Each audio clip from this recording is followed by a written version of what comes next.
سبيل الدموع سبيل مريح تنهد يا صاحي كي تستريح. Okay, the next one. Atheism. The most ridiculous ism. To be honest, this has nothing to do with philosophy, nothing to do with science, nothing to do with thinking. It's to do with psychology. Honestly, I really believe this. And many atheists, they couch their discourse in intellectual language just to cover what is in their hearts, because I don't think it's an intellectual position. But in saying that, let's go to the Quran and find out how the Quran deals with atheism. Interestingly, the Quran hardly talks about atheism because in a way it assumes it's a spiritual psychological phenomenon. But there is one or two particular verses. Allah subhanahu wa ta'ala says in Quran 52 chapter 35 to 36, or were they created by nothing, referring to the human being, or were they the creators of themselves, or did they create the heavens and the earth, the universe? بَلْ لَا يُقِنُونَ. Indeed, they have no firm belief.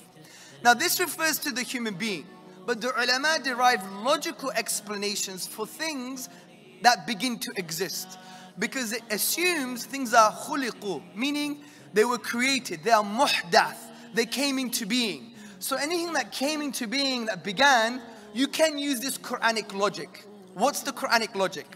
Number one, things that began to exist, they either were created by nothing, created themselves, created by something else created, or created by something uncreated. So let's work with this logic. If the universe began, could it be created by nothing? Why? Because from nothing, nothing comes. If I have some nothing, and I add a little bit more nothing, and I add a little bit more nothing, and I sprinkle some nothing, and I do something else to the nothing, all I'm going to get is exactly as in Urdu you say, kuchne. And I heard there's a saying called muchne the kuchne, right? If you have a mustache, you have nothing. Crazy stuff, man. Anyway, so moving along. So from nothing, nothing comes. Now some atheists say, hold on one second, you have a quantum vacuum, and that's nothing, and you have particles emerging from this quantum vacuum. Now what's a quantum vacuum? Let me make it simple for you. Imagine you had a huge cosmic hoover and you sucked all the particles away from the universe. What's left is a quantum vacuum. Now the quantum vacuum is not nothing. It's actually something. If you read a basic textbook on science, it's a sea of fluctuating energy. It's a rich structure. It obeys the laws of the universe. So they're wrong. It is not nothing. So something doesn't come from nothing. So the next point, could the universe create itself? Well, this is flawed. And let me give you a very crude example. Could your mother give birth to herself? That's a messy example, isn't it? Yeah?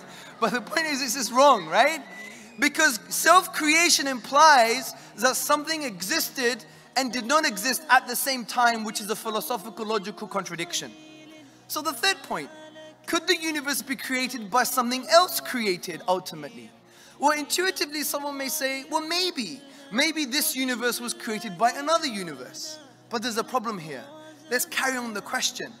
If this universe was as a result of something else created like another universe, and that is created, and therefore it requires another universe.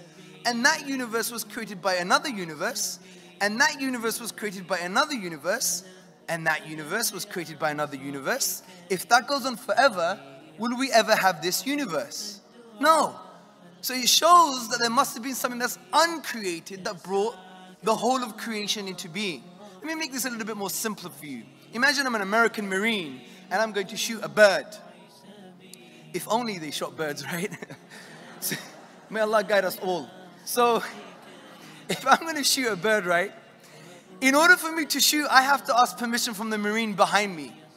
If he has to ask permission and that goes on forever, am I ever going to shoot the bird? Exactly. Similarly, ultimately, the universe must have been created by something uncreated, which makes sense of Allah subhanahu wa ta'ala.